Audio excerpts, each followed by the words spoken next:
የጠመንጃ ድምጽ የውይይትን ድምጽ ተክቶ በቆየባቸው ዘመናት ኢትዮጵያ ከፍተኛ የሰው ሕይወት መጥፋት፣ የንብረት ውድመትና ማህበራዊ ስብራት ያስተናገደችበት ጊዜ ብዙ ነበር። ይህ ሁሉ ግን ዛሬ ነበር ሆኗል። ኢትዮጵያ አለመግባባትና ተቃርኖን በምክክር የመፍታት አዲስ መንገድ ጀምራለች።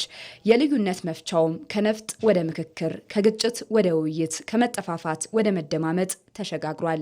የዚህ ጉዞ ዋና መድረክ የሆነው የሀገራዊ ምክክር ጉባኤ ከተለያዩ የማህበረሰብ ክፍሎች ጋር በመሆን የፖለቲካ ፓርቲዎችንም በአንድ ጠረጴዛ አሰባስቧል።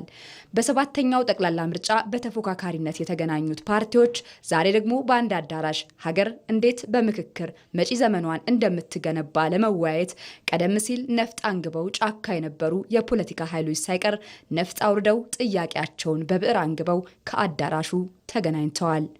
እኛም ለዘመናት የህዝብ ጥያቄ ይዘን በትጥቅም በሰላማዊም ስንታገልባቸው የነበሩ መሰረታዊ የሚባሉ የህዝብ ጥያቄዎችን አጀንዳ በማሰባሰብ ሂደቱ የምክክር ኮሚሽኑ ተቀብሎናል። በዚህም በጣም ደስተኛ ነኝ። የፖለቲካ ልዩነቶቻችንን፣ የፖለቲካ ቁርሾችን፣ የፖለቲካ ቅራኔዎቻችን የምንፈታበት መንገድ ጦርነት፣ ግጭት ነው የነበረ። ይሄ ደግሞ አውዳሚ ነው። በየትኛውም መንገድ ቢሆን ሀገርን አሸናፊ የሚያደርግ አልነበረም።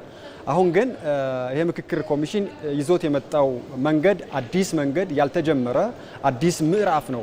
ይሄም ለሀገራችን ትልቅ ተስፋ፣ ትልቅ እድል ይዞ የመጣ ነው። ለዚህ ሂደት የሀገራዊ ምክክር ኮሚሽን ያደረገው ጥረትም የጎላ ነው። የተለያዩ የፖለቲካ ኃይሎች ሀሳባቸውን በምክክሩ እንዲያቀርቡ ተደጋጋሚ ጥሪ አቅርበዋል። ዛሬም የምክክር ጉባኤው መካሄድ ጀምሮ እንኳን በሩን ለማንኛውም የፖለቲካ ኃይል ክፍት አድርጓል።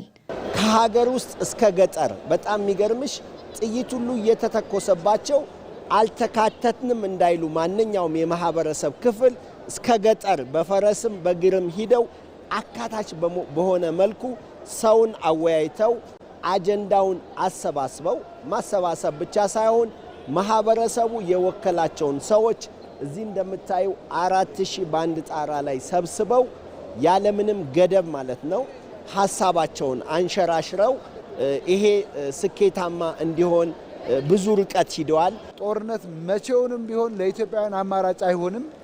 መነጋገር፣ መመካከር፣ መወያየት ኢቭን አስፈላጊ ከሆነም ደግሞ መደራደርም የሚያስፈልግበት ሁኔታ ነው ያለውና ይሄ ክፍት በሆነበት ሁኔታ ላይ ትጥቅ አንግበው ከጠላት ኃይል ጋር ኢትዮጵያን እንደገና መልሶ መውጋት እጅግ በጣም ባንዳነትም ስለሆነ ይሄ በአብዛኛው ተመካካሪዎችም የተወገዘ ያለ ተግባር ነው ብዬ ነው የማስበው። የዚህ ምክክር ትልቁ ስኬት ሁሉንም ልዩነቶች በአንድ ጊዜ መፍታት ብቻ አይደለም። ከዚያ የሚበልጠው የምክክርን ባህል ማጠናከር፣ ልዩነት በተፈጠረ ቁጥር የመጀመሪያው አማራጭ ጠመንጃ ሳይሆን ውይይት እንዲሆን ማድረግ ነው።